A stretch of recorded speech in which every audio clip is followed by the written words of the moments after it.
இன்னைக்கு நம்ம பேச போற டாபிக் இந்தியாவோட எதிர்காலத்தை தீர்மானிக்க போற ஒரு மாஸ்டர் பிளான். டாபிக்கு உள்ள போறதுக்கு முன்னாடி ஒரு சின்ன ஸ்டோரி.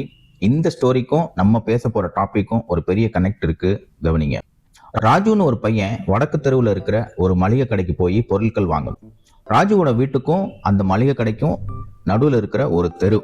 அந்த தெரு வழியா போகத்துல அங்க ஒரு ரவுடி ராஜுவை ஸ்டாப் பண்ணி, இந்த வழியை நீ யூஸ் பண்ணக்கூடாது, திரும்பி போயிரு அப்படின்றான்.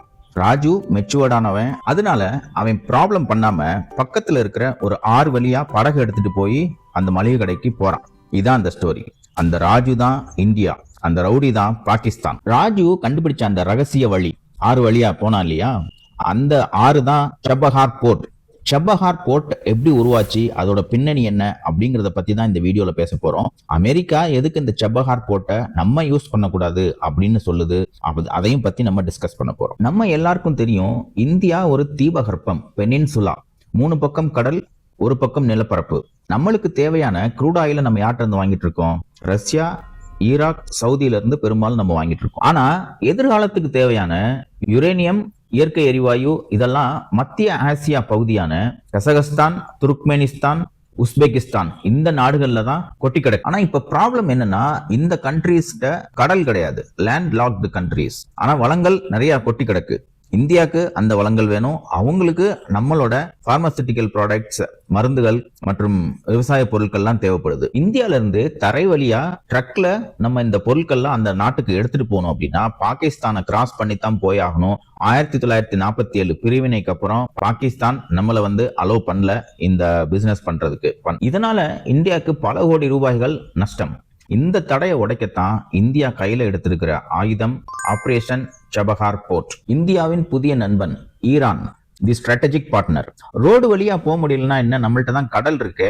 இந்தியா பாகிஸ்தான் பக்கத்துல இருக்கிறது ஈரான். ஈரானுக்கு தெற்கு பகுதியில கடல் பகுதி இருக்கு, வடக்கு பகுதியில ஆப்கானிஸ்தான் மற்றும் ரஷ்யா இருக்கு. இப்போ இந்தியா ஈரான்கிட்ட ஒரு டீல் பேசுது. உங்ககிட்ட இருக்கிற அந்த கடல் பகுதியில சபஹார் அப்படிங்கிற இடத்துல நான் ஒரு பெரிய போர்ட் கட்டுறேன், என்னோட சொந்த செலவுல. என்னோட கப்பல்களை அங்க நிப்பாட்டிக்கிறேன். அதுக்கு நீ பெர்மிஷன் கொடு, நான் ட்ரக் மூலமா ஆப்கானிஸ்தான், ரஷ்யாவுக்கு நான் போய்க்கிறேன் அப்படின்னு இந்தியா சொல்லுது. ஈரான் கேக்குது, இதுல எனக்கு என்ன லாபம் அப்படின்னு. இந்தியா சொல்லுது, இந்த துறைமுகத்தினால உங்களுக்கும் வருமானம் பெருகும். ரோட்ஸ், ரயில்வேஸ் இதெல்லாம் கன்ஸ்ட்ரக்ட் பண்ணுவோம், பில்ட் பண்ணுவோம். இதனால உங்களுக்கும் வளர்ச்சி, எங்களுக்கும் வளர்ச்சி. முக்கியமா நம்மளோட பொது எதிரியான பாகிஸ்தானை ஓரங்கட்டிடலாம் அப்படின்னு இந்தியா சொன்ன உடனே ஈரான் ஓகேன்னு சொல்லிடுச்சு. இது நடந்தது 2003. பல்வேறு தடைகளை தாண்டி 2024 தான் இந்த அக்ரிமெண்ட் சைன் பண்ணப்பட்டது. ஈரான்ல எவ்வளவோ இடங்கள் இருந்தாலும் இந்தியா பர்டிகுலர்லி எதுக்கு இந்த இடத்த சூஸ் பண்ணுச்சு, சபஹார் அப்படிங்கிற இடத்த? துறைமுகங்கள் 2 வகைப்படும். சாதாரண துறைமுகங்கள், இங்க பெரிய கப்பல்கள், மதர்ஷிப்னு சொல்லுவாங்க, அந்த மாதிரி பெரிய கப்பல்கள் நிக்க முடியாது, தர தட்டிரும். ஆழ்கடல் துறைமுகங்கள், டீப் சி போர்ட்ஸ். இங்கு ஆழம் அதிகமா இருக்கும், மலை அளவு இருக்கிற கப்பல் கூட ஈஸியா இங்க நிக்க முடியும். உலகத்துல இருக்கிற எவ்வளவு பெரிய சரக்கு கப்பல்கள், கார்கோ ஷிப் கூட இங்க ஈஸியா பார்க் பண்ணி சரக்கை அன்லோட் பண்ண முடியும். இதனால நேரம் மிச்சம், செலவு மிச்சம். இதுக்காகத்தான் பர்டிகுலர்லி இந்தியா இந்த இடத்த சூஸ் பண்ணுச்சு. இது இந்தியாவுக்கு கிடைச்ச ஒரு பெரிய பொக்கிஷம். நம்மளோட ஒரு எதிரி பாகிஸ்தானை பத்தி பேசியாச்சு, இன்னொரு எதிரி சைனா. அவங்க இதுல எப்படி கேம் பிளே பண்றாங்கிறத பத்தி பேச போறோம். பாகிஸ்தான்ல குவாதர் அப்படின்ட்டு ஒரு இடம் இருக்கு. அந்த இடத்த சைனா ரொம்ப நாளா ஆக்கிரமிப்பு பண்ணி அங்க ஒரு பெரிய போர்ட்டை கட்டி வச்சிருக்காங்க, ஸ்ட்ரிங் ஆஃப் பேர்ல்ஸ் அப்படின்னு சொல்லிட்டு ஒரு போர்ட். சபஹார் மற்றும் குவாதர் இந்த 2 துறைமுகங்களுக்கு இடையில இருக்கிற டிஸ்டன்ஸ் ஜஸ்ட் 72 கிலோமீட்டர்ஸ் மட்டும்தான். சைனா நினைச்சா குவாதர் போர்ட்ல போர்க்கப்பல நிப்பாட்டலாம். இது இந்தியாவுக்கு மிகப்பெரிய ஆபத்து. அதனால தான் சபஹாரை சூஸ் பண்ணி அங்க இந்தியா போய் உட்கார்ந்துருச்சு. இப்ப சைனா நம்மளை நோட் பண்ணாங்கன்னா நம்மளும் சைனாவை நோட் பண்ணலாம். சைனாவோட பிளான் என்னன்னா, இந்தியாவை சுற்றி இருக்கிற நாடுகள் ஸ்ரீலங்கா, மியான்மர், பாகிஸ்தான் இங்கெல்லாம் போர்ட்டுகளை கட்டி இந்தியாவை வாட்ச் பண்ணிக்கிட்டே இருக்கணும். இப்போ சைனா நம்மளை வாட்ச் பண்ணிச்சுன்னா நம்மளும் பதிலுக்கு சைனாவை வாட்ச் பண்ண முடியும், அவங்களோட பிளான்ஸை தெரிஞ்சுக்க முடியும். இதெல்லாம் உலக அரசியல். இந்த சபஹார் போர்ட் இந்தியால இருக்கிற ஒரு பாமர மக்களுக்கு எப்படி யூஸ்ஃபுல்லா இருக்கும் அப்படின்னு நீங்க கேட்டீங்கன்னா அதுக்கு நான் இப்போ பதில் சொல்றேன். ரஷ்யால இருந்து இந்தியாவுக்கு ஒரு கண்டெய்னர் மூலமா சரக்கு எடுத்து வரணும்னா யூரோப் வழியா சூயஸ் கனலை டச் பண்ணி இந்தியாவுக்கு வரும். இது 16,000 கிலோமீட்டர் டிஸ்டன்ஸ்.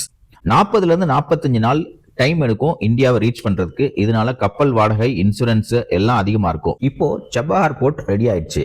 இத இன்டர்நேஷனல் நார்த் சவுத் டிரான்ஸ்போர்ட் காரிடார்னு சொல்றாங்க. ரஷ்யா டு ஈரான் ட்ரெயின் மூலமா சரக்கு வரும், அங்க இருந்து சபஹார் போர்ட்டுக்கு வரும், சபஹார் போர்ட்ல இருந்து இந்தியாவுக்கு கப்பல்ல சரக்கு வந்தடையும்.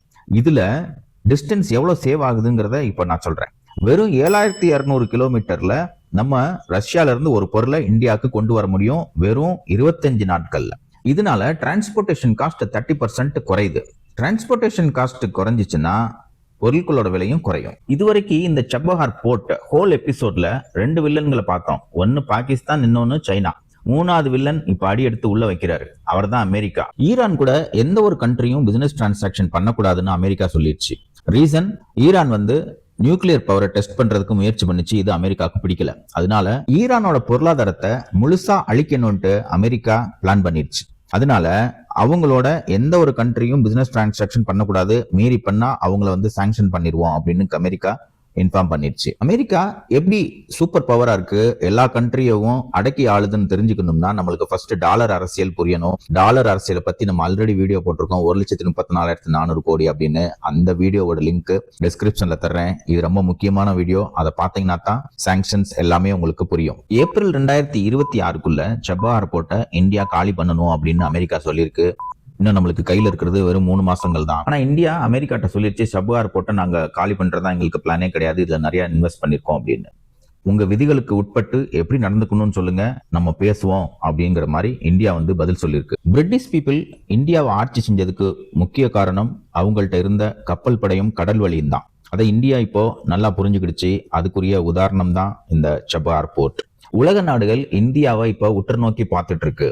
அமெரிக்காவோட மிரட்டலை மீறி இந்தியா ஜெயிக்குமா அப்படிங்கிறது தான் கேள்வி. பொறுத்திருந்து பார்ப்போம். தேங்க்யூ.